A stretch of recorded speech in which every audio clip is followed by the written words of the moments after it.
কি সুন্দর প্রকৃতি। এই প্রকৃতি দেখলেই সেই কথা মনে পড়ে যায়, একবার যেতে দে না আমার ছোট্ট সোনার গাঁ। প্রকৃতি কি সুন্দর, বাতাস বইতেছে।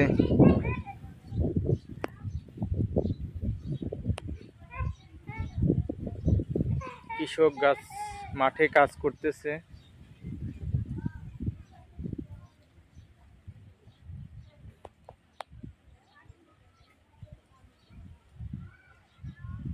অসাধারণ প্রকৃতি, অসাধারণ। প্রকৃতির মাঝেই হচ্ছে মানুষের জীবন। এই শিশুরা খেলাধুলা করতেছে, ছোট্ট ছোট্ট শিশুরা। শিশুদের খেলাধুলা মাঠে, উঠানে দৌড়াদৌড়ি, বাতাস বইতেছে। অনেক বছর পর খড়ের পাড়া দেখলাম।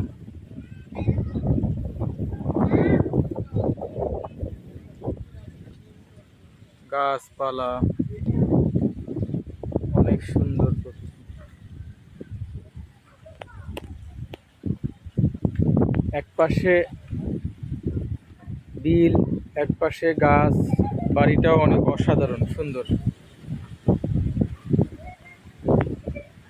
যারা আমরা ঢাকা শহরে থাকি, এরকম কি সুন্দর বাতাস, চমৎকার বাতাস বইতেছে।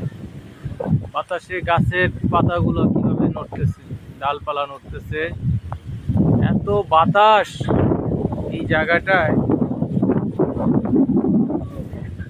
আর ভাষায় প্রকাশ করার মতো না, এত সুন্দর বাতাস বইতেছে এখানে।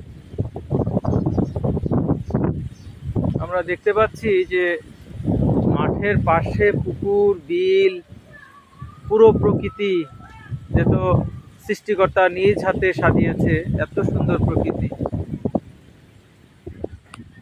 মাঠে শিশুরা ঘুড়ি উড়াচ্ছে, শিশুরা মাঠে ঘুড়ি উড়াচ্ছে। ওই যে একটা শিশুর হাতে ঘুড়ি, এই যে এখন শিশুটা ঘুড়ি উড়াবে। এই শিশুদের ঘুড়ি উড়ানো দেখে আমার সেই শৈশবের কথা মনে পড়ে গেল, ছোটবেলার কথা মনে পড়ে গেল। এইভাবে আমিও ঘুড়ি উড়াইছি এক সময়।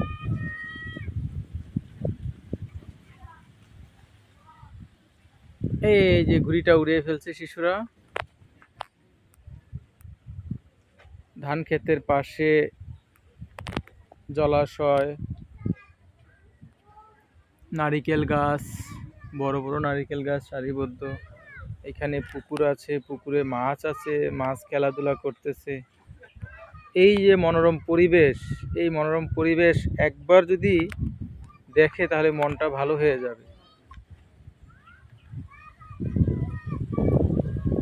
বন্ধুরা, যারা আমার এই ভিডিওটা দেখতেছেন, তারা একটু জানাবেন যে এই লোকেশনটা কোথায়। যদি সঠিক উত্তর দিতে পারেন তাহলে আপনাদের জন্য পুরস্কারের ব্যবস্থা আছে। অনেক সুন্দর প্রকৃতি, অনেক সুন্দর প্রকৃতি। আমি পুরো প্রকৃতিটাকেই এই পাশ থেকে দেখানোর চেষ্টা করতেছি। অনেক সুন্দর।